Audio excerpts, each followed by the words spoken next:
The development of nicely defined lower abs seems to be a common sticking point for many people. You may have found some success at developing the top portion of your abs. Maybe you see those top 2 or 4 abdominal muscles starting to pop out, but as you get lower, you're experiencing more and more difficulty getting that bottom section of your abs to show. And one thing's for certain, if you want to see a full, complete looking six-pack with a slim V-cut waistline, you're gonna have to be doing the right things to get there. And even though diet is of paramount importance, the exercises and the workouts that you're doing to build your lower ab muscles are almost equally as important.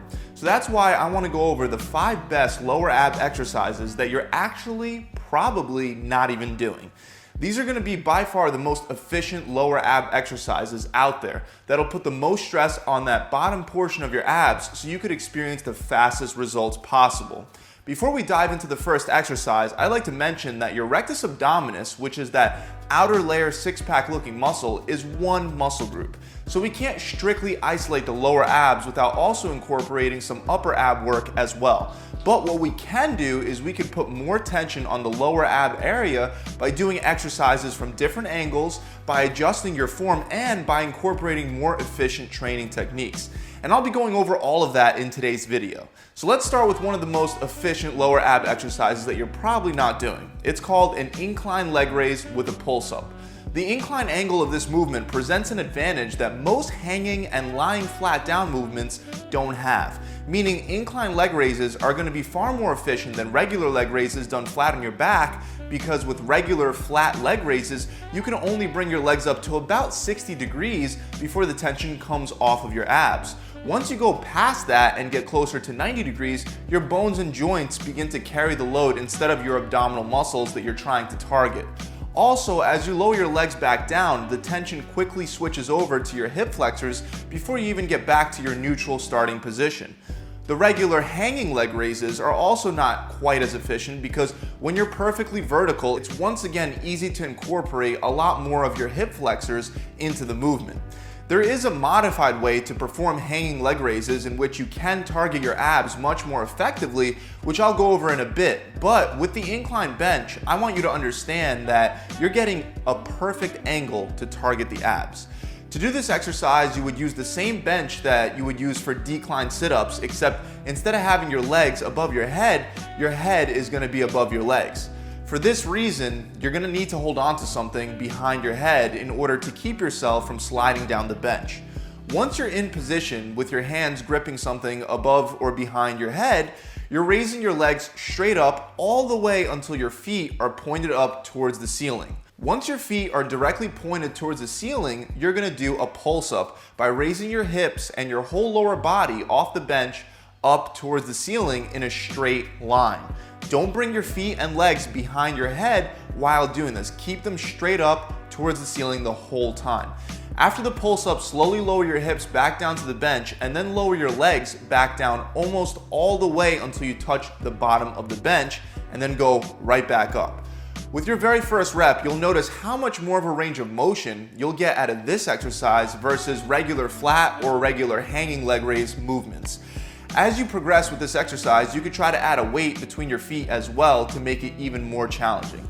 But due to the fact that this movement is much more challenging than regular leg raises, it'll take you some time to build up and to progress to the point where you can actually add a weight. Let's move on to my second favorite lower ab movement that can be done almost anywhere with minimal equipment, the Valslide pike. But we're not just doing a regular Valslide pike, we're doing it with a resistance band around your feet. And by adding the slight variation, it really makes a huge difference. With regular Valslide pikes, the only resistance that our abs are getting is the friction from our body weight sliding against the floor. Even though this may sound really challenging, it's not, because the Valslides are actually furniture movers, which means they're designed to help you move really heavy furniture across the floor. By adding on the resistance band, we create a force that pulls your legs straight back. And when we have the resistance pulling your legs straight back in combination with the resistance of your feet sliding along the floor, we're creating tension at the ideal angle to hit our lower abs. To perform this exercise safely and correctly, you want to start by wrapping one end of the resistance band around something heavy and stable enough that it won't move when you pull on it. Put your valve slides or your furniture movers inside the resistance band and position your feet so that your toes are roughly in the center of the sliders.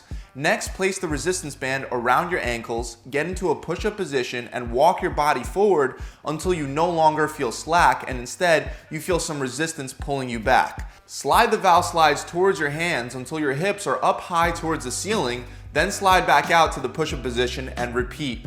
While performing the movement, concentrate primarily on raising your hips up and rotating them into your chest. You can progressively overload this exercise over time simply by walking out further and stretching the resistance band out more. Next, I want to go over another extremely effective lower ab exercise that incorporates the resistance band. They're called banded reverse crunches. Normal reverse crunches are not going to keep much tension on the abs throughout the whole movement. But with the resistance band, we can really increase tension on the lower ab muscles. By using a resistance band, we have more of a horizontal angle of resistance that we wouldn't be able to get otherwise. With a dumbbell between the feet, for example, the resistance would be straight up and down, and you would lose tension multiple times throughout the movement. On the other hand, the resistance band will give us that perfect angle that we're looking for to target the abs. Start by setting up the resistance band at a low enough level so that when you're actually standing straight up, it's about midway up your shins. Lay down flat on your back, place your hands under your butt, bend your knees so they're perpendicular to the floor, and position your ankles under the resistance band. Slide back far enough once again to remove all slack and create some tension. Curl your hips and your knees into your chest as your feet and shins elevate off the ground. Try to rotate your hips as far as you can into your chest and squeeze before lowering back down to the starting position with your knees bent at a 90-degree angle, and then repeat. The key part of this movement is to raise your hips up off the ground because by doing so, we're creating torso flexion, which is necessary to work the rectus abdominis muscle. If we're just raising our legs up and down without rotating our hips into our chest, we're going to be using mostly our hip flexors, not our abs. One thing to keep in mind with this exercise is that you'll want to start with a light band. With a heavy band, it's likely that you'll sacrifice form and use your hip flexors instead of your abs. Let's move on to our fourth exercise, which is going to target the obliques as well as the rectus abdominis. The obliques are very important to build up because they're an important part of what gives that lower ab muscle that V-cut appearance. With this exercise, we're once again going back to the incline bench for incline windshield wipers.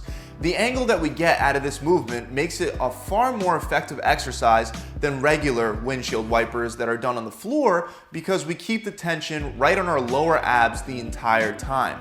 Windshield wipers on the floor will also pretty much only work your obliques, but incline windshield wipers will put way more tension on that six-pack rectus abdominis muscle because your abs will have to maintain an isometric contraction throughout the entire exercise. To perform this exercise, get into the same position as before with your hands holding onto something behind or above your head.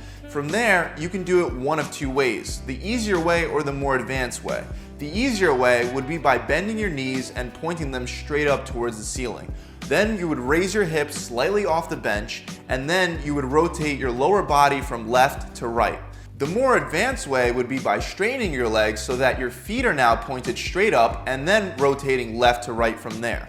Both ways are challenging and you want to aim for 10 reps on each side, so make sure you don't jump straight to the advanced way until you're ready. The last lower ab exercise that I want to go over today is the modified hanging leg raise that I briefly mentioned earlier. This exercise is known as the hanging L-sit leg lift. With a regular hanging leg raise, a huge portion of the work that's done to raise your legs to 90 degrees is done by the hip flexors, not your abs. So with this version, we're skipping that whole bottom part of the movement by starting in an L-sit position. And don't worry for those of you that struggle with the L-sit, I'll give you a regression in a second. But for the rest of you, start by hanging from a pull-up bar with your legs straight out at 90 degrees. Rotate and curl your hips and legs in towards your chest and stop right about when you touch the bar. Return back to the starting position with your legs at 90 degrees and then repeat. The regression for this movement would be done by simply bending your knees, but you would still be keeping your legs at a 90-degree angle and then performing the movement the same exact way. Regardless of which way you do it, really concentrate on curling your hips into your chest. When done correctly, it'll look like you're trying to point the bottom of your butt in front of you towards the mirror. By doing the exercise this way, you're taking your hip flexors and momentum completely out of the movement. You're also incorporating that important factor of torso flexion when curling your hips up into the chest to reach the bar above your head. That torso flexion is going to ensure that the tension stays on your abs the whole time rather than your hip flexors. That's it. I really hope this video has helped you guys out. If you enjoyed it, make sure you subscribe to the channel. And remember, like I said in the very beginning of the video, seeing a really defined six-pack is not just about finding the most efficient ab exercises and fixing your ab workout mistakes, but it's also about fixing your diet plan. Without stripping the fat from your abs with a proper diet plan, you'll never see those ab muscles that you work so hard in the gym for. So make sure you visit my website where we're running a 6-week challenge specifically designed to help you get shredded so you could see super visible abs. Most of my clients that have taken part in this challenge have either already lost 20 pounds or 5% body fat in only 42 days. You get a 42-day workout plan that includes my ab shredding program, as well as a customized diet plan and a coach to mentor and guide you through the entire process. And as long as you simply follow and stick to the plan, you can get all the challenge material for free. To learn more, click the link below, or you can just visit my website directly at gravitytransformation.com. I'll see you guys soon. Pump it.